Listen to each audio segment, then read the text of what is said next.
درود شریف وایست.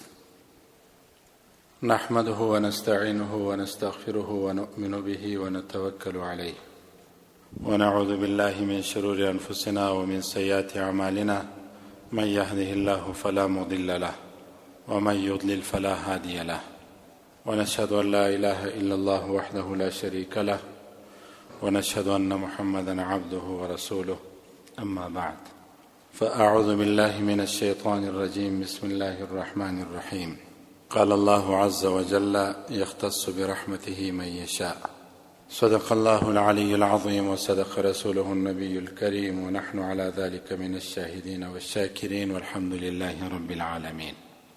یو ځل بیا قدرمنو د الله رب العزت شکر ادا کو او په خولو وایو چې الحمدلله. عملا هم ثابت کو صلات شکر 2 رکعات لمونځ نفل وکړو چې الله په روغ صحت او په روغو تڼیو او په سالم بدن بیرته تر خپل روحاني او تربیوي مرکز پورې راوستلو.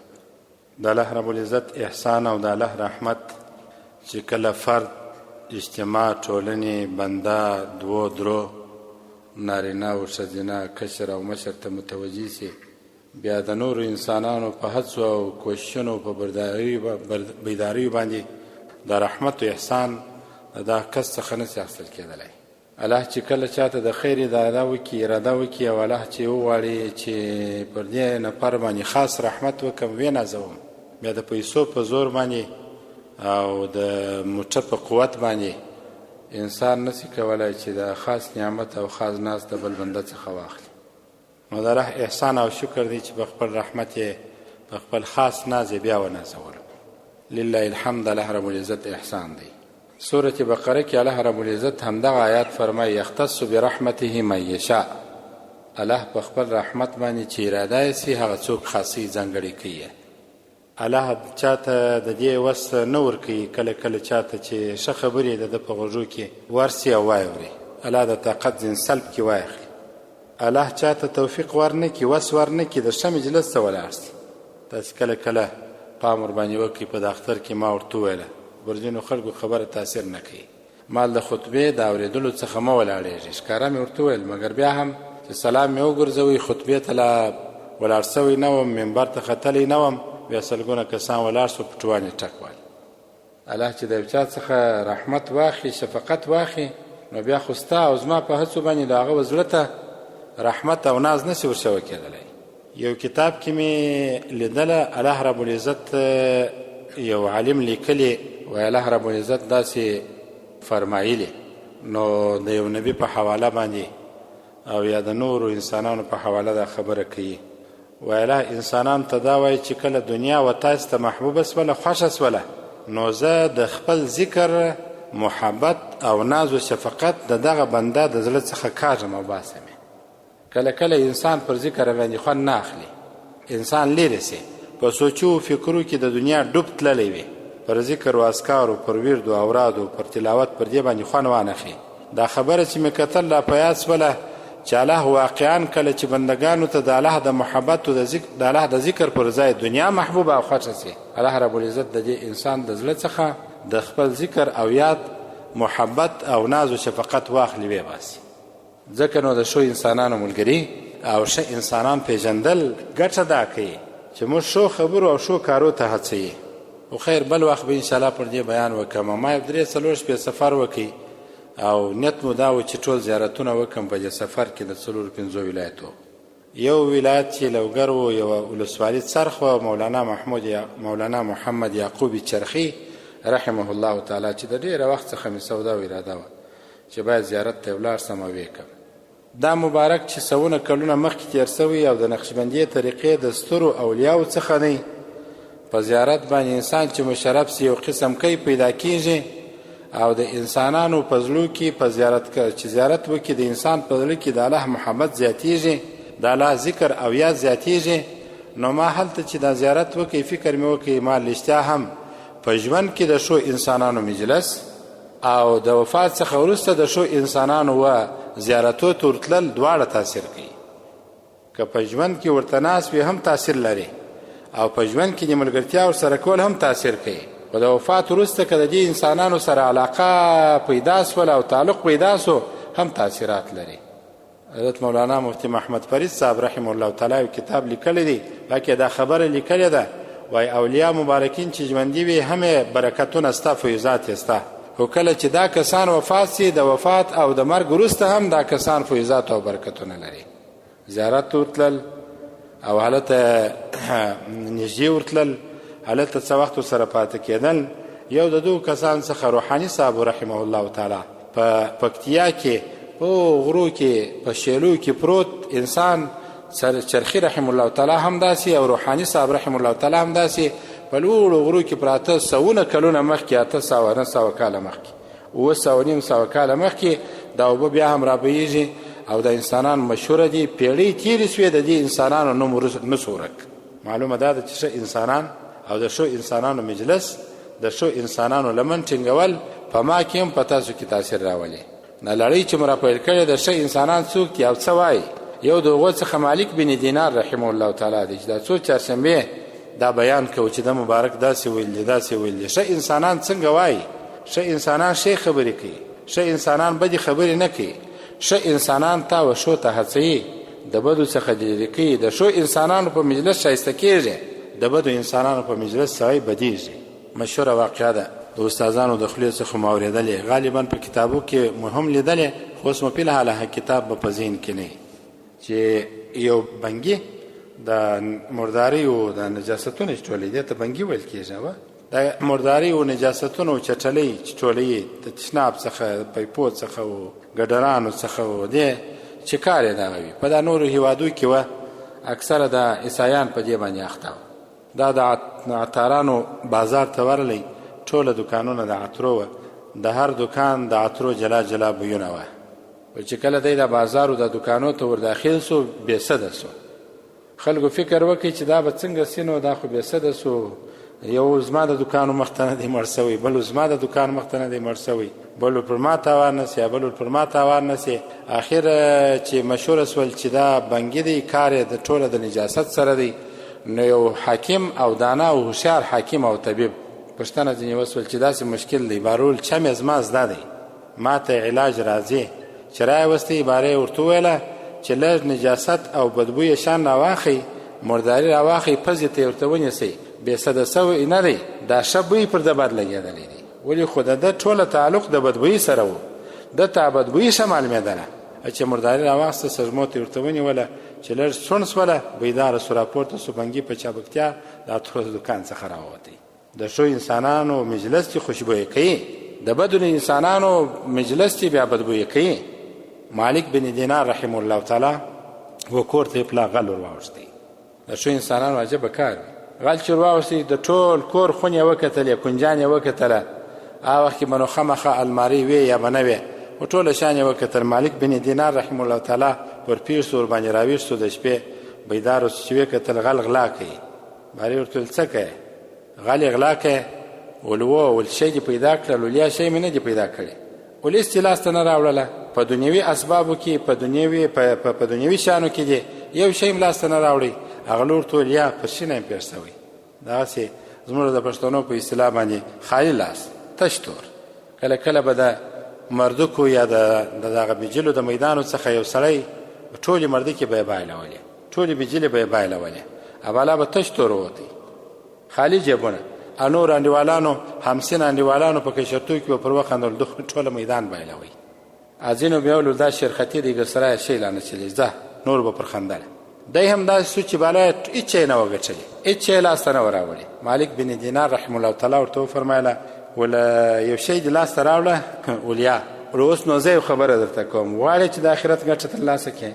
د ښو انسانانو مجلس داسې دول و. مالک بن دینار رحمه الله تعالی ورته وفرمایله ول ولاړ شه، اودس تازه کړه، لمونځ وکړه، اودس تازه کړه، لمونځ وکړه. دی ولاړ، اودس یې تازه کړي، لمونځ یې هم وکړي. د خلکو څخه به ما اورېدله د پخوا خلک د پخوا غله لا شغله و تر اوس.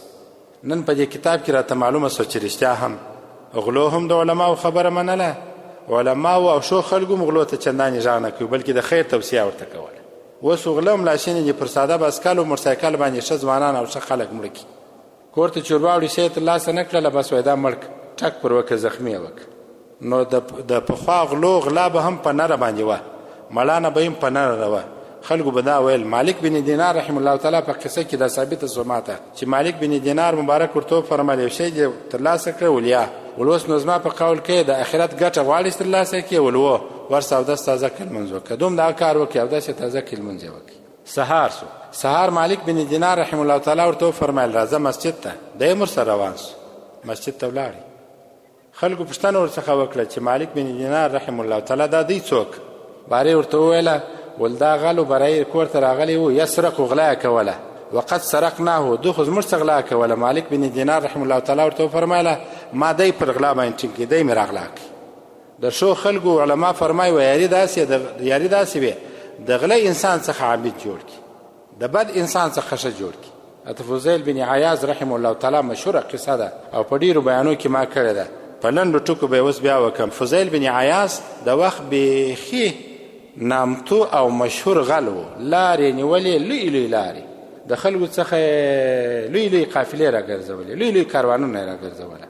مخکې زمانو کې به ترتیب داسې و چې یو ځای به د شپې د دې دپاره ځانګړي و چې قافلې و کاروانونه به راتلل، هلته بیا د تاجرانو شپه کوله، بیا به سهار د خپل هدف په لور باندې روانېدله.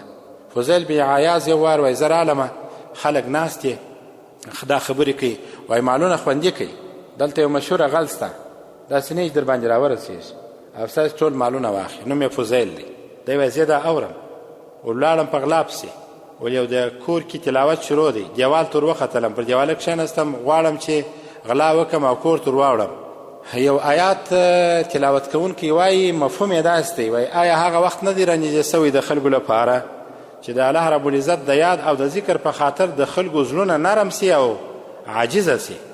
فضیل بن عیاض مبارک فرمایي ما چې دا آیات واورېدی چې دا آیات وایي او ترجمه یې دا ده، ولبارې مې په دغه پر دیوال نه ناست وم، ورته مې ویل چې و دا وخت رانیژدې سوی دی چې د الله د آیاتو په خاطر باندې د یو چا زړونه نرم سي.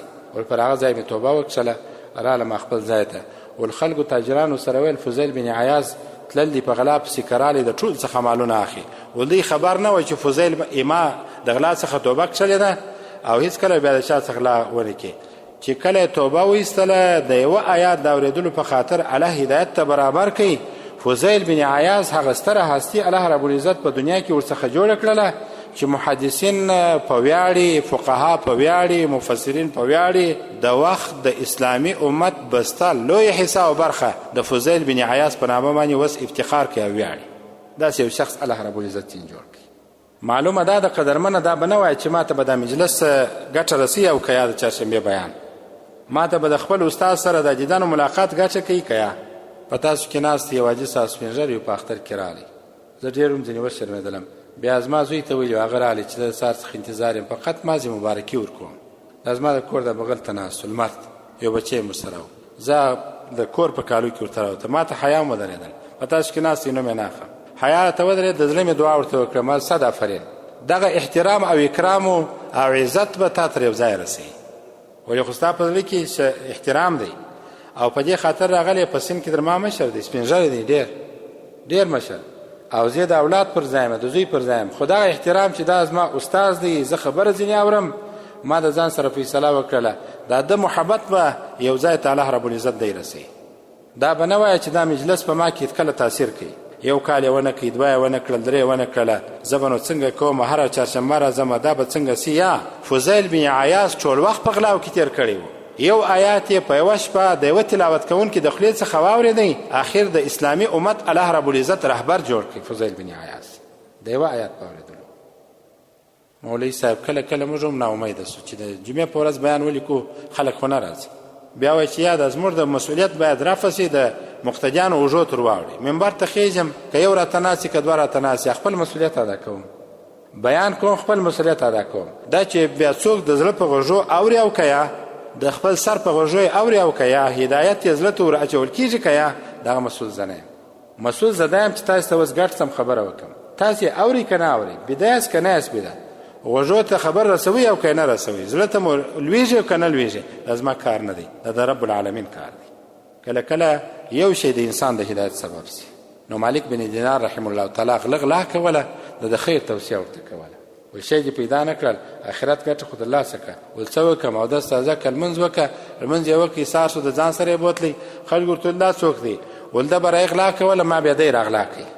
غل اغلا کړي مالک بن دینار، خو ښه غلا وه، د خیرو خواته یې بوتلی. علما او مدرسې تاسو د خیرو خواته بیایي، دا ستاسې استادان تاسو د خیرو خواته بیایي، دا استادان شاګردان د خیرو خواته بیایي، د ذاتي او د ځاني منفعتو ګټې لپاره نه، بلکې د را روان ژوند د ښه ګټې لپاره چې ته د ژوند څخه ښه استفاده وکړې او ښه ګټه پورته کړې. الله اکبر کبیره. مالک بن دینار رحمه الله تعالی فرمایله ول تاسو د جادوګرانو څخه ځان ساتئ، د هغو سره مه کښېنئ، لیرې ځینې ګرځئ. کوډګران، جادوګران او داسې کسان چې د بدبینۍ لپاره تعویض کوي، ورونه په شر سره اخته کوي، خاندانونه په شر سره اخته کوي، استاد شاګرد په شر سره اخته کوي، خاوند او کوروالا په شر سره اخته کوي، مور او پلار د خپل اولادو سره په شر سره اخته کوي، د دې څخه لیرې شوئ. ولې؟ مالک بن دینار رحمه الله تعالی فرمایي فانها تسحر قلوب العلماء، د جادوګرانو جادوګري د علماو پر زړه تاثیر کوي، د عامو خلکو پر زړه او پر بدن خو بیخي تاثیر کوي. حتی رسول الله صلی الله علیه وسلم باندې یهودي هلک چې جادو وکړي، بیا یې د سر مبارک وریښتان و یا هغه ږمنځ و هغه څه قصه یې ډېره ده، په هغه یې سره راجمع کړله، جادو یې وکړي. رسول صلی الله علیه وسلم بدن مبارک به دروند و. آخر قل اعوذ برب الفلق قل اعوذ برب الناس آیاتونه نازل شوله. یو آیات چې ویل کېدی یوه یوه غوټه خلاصېدله، په څا کې پیدا شولې دا کوډ او جادو شان.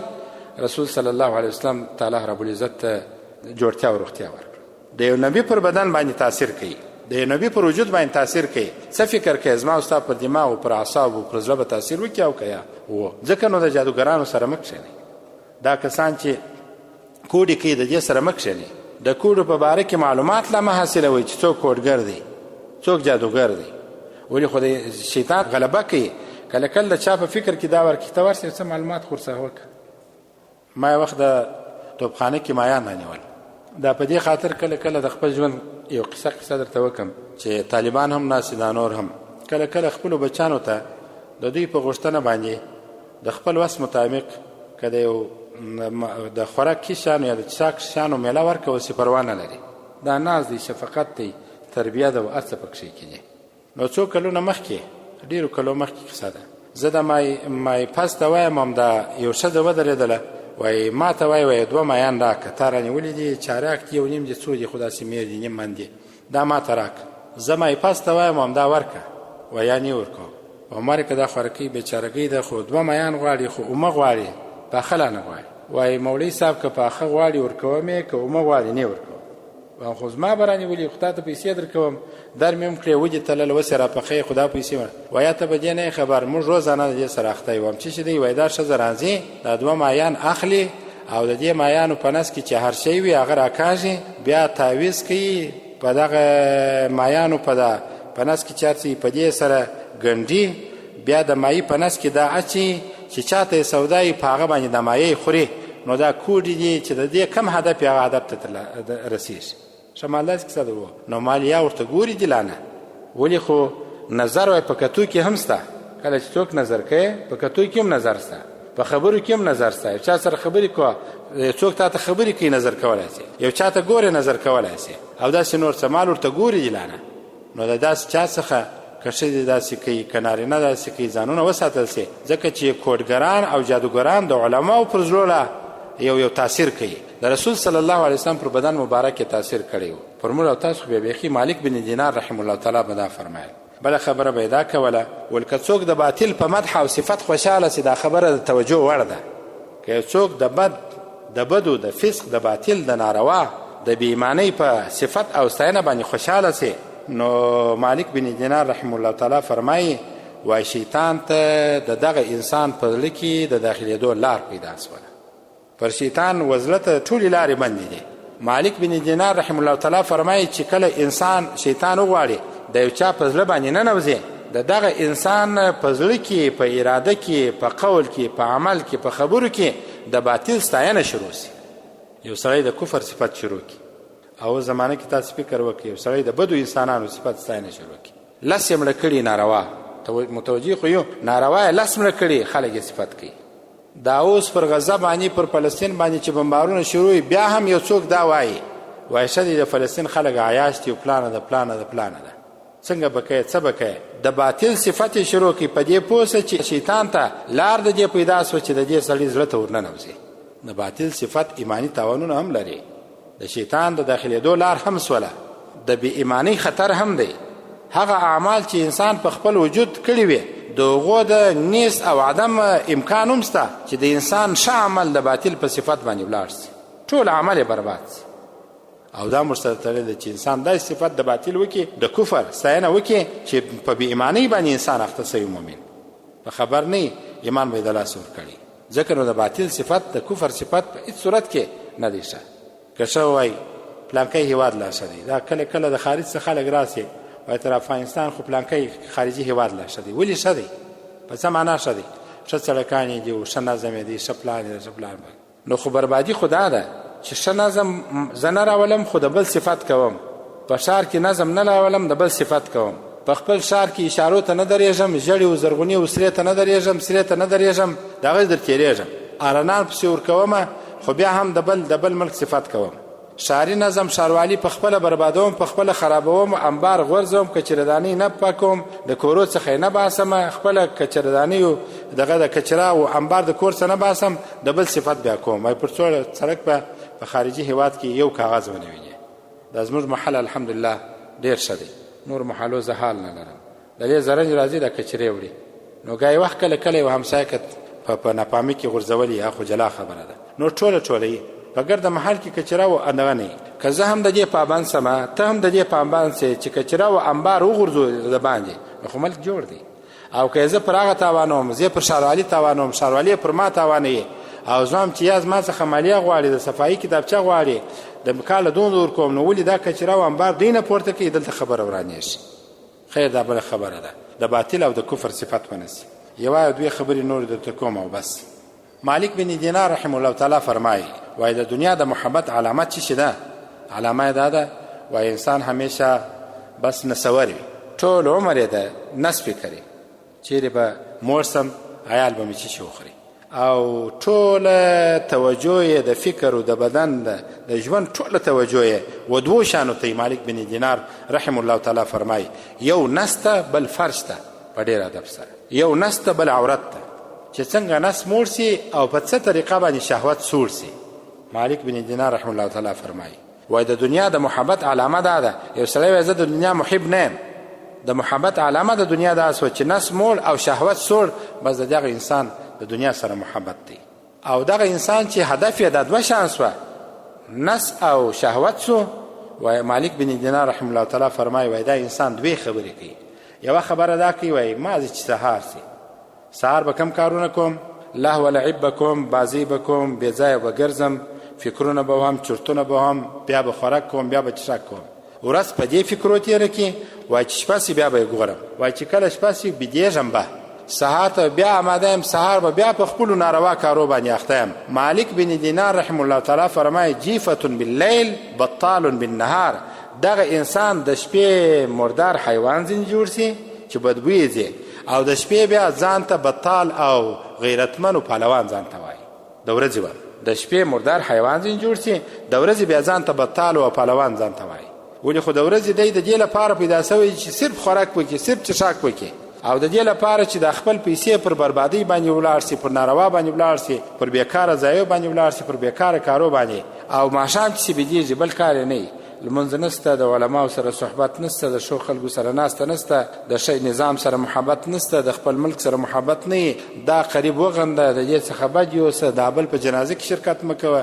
د دې و فاتحې ته مه ورځه دا بل خوشحالۍ ته مه ورځه ټول عمر په دې ګروم کې ورباندې تېر سي اولادو ته هم دا تربیه ورکوي مه ورځه دوی واده ته نور خبر کړي ولا که ورسې چې زوی که ولاړ یا ولا که بیا په چرچوب ښه راواړی یو واده ته نه خبر کړي عبدالرحمن بن عوف رحمه الله رضی الله عنه واده وکړي سهار پر دغه پر کالو یې د عطرو ټپله وه رسول صلی الله علیه وسلم ورته فرمایلو څه پیښه د عبدالرحمن بن عوفه د مبارک ورته ویل واده مې کړی دی رسول صلی الله علیه وسلم هېڅ خوا نه ده بده کړې زه دې ولې نه خبرولم او وایي نو ته څنګه صحابي یې دا څنګه ملګرتیا ده دا څنګه شاګردي ده خو رسول استاد عبدالرحمن بن عوف مبارک شاګرد و زه دې ولې نه خبرولم یا دا نو نه ده دا نو نه ده نو څونه سر ورته وښوري پښتون د خپل زوی ته زه په څونه یم خبر کړی نه خبرولې ته ورسه پروا نه لري الله رب العزت پر دې شو باندې پر بدو باندې شور سره وکړي دا کار مردان دی د شو انسانانو خاصیت دی د شو انسانانو خوی دی الله اکبر کبیره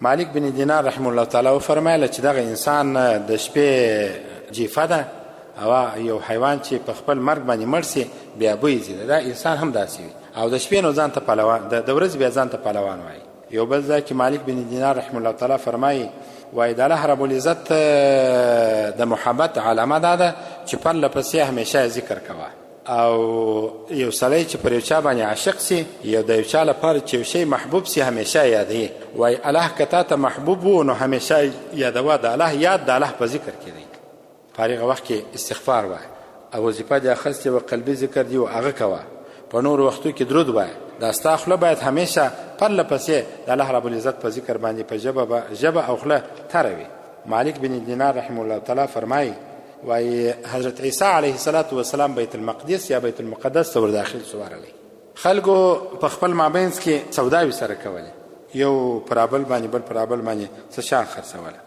عیسی علیه السلام خپل څه چې ورسره وه چادر و پټه و ټوکر و هر څه چې و د هغه څخه یو آله د وهلو جوړه کړله باره دا خلک په وهل او بیا ورته وفرماله یا بني الحیات والافاعي ای د مارانو او د اپي مارانو زامنانو عیسی علیه السلام ورته فرمایي ای د مارانو زامنانو او د اپي مارانو زامنانو اتخذتم مساجد الله اسواقا تاسو د الله رب العزت د مسجدو څخه بازارونه جوړ کړي دي د الله د مسجد څخه د الله د کور څخه بازار مه جوړوه ښه خلک او د شو انسانانو علامه دا ده چې مسجد ته داخلیږي مسجد ته ورځي هلته د دنیا یوه خبره نه کوي د دې ټلیفونو څخه موږ دونه متاثره سوي کله کله د ملایان هم په صف کې ټلیفون نه وباسي او په واتساپ او په یو څه کې چورت باندې چې یو شی به راغلی میسج هغه چې راوکړي چینی او کله کله بیا د خپل د چې په بیان کې د ټلیفون څخه ښه نه راځي یا ټلیفون کوي وجه هم دا ده چې دا ښه خبرې د ټلیفون ډېر مهمې دي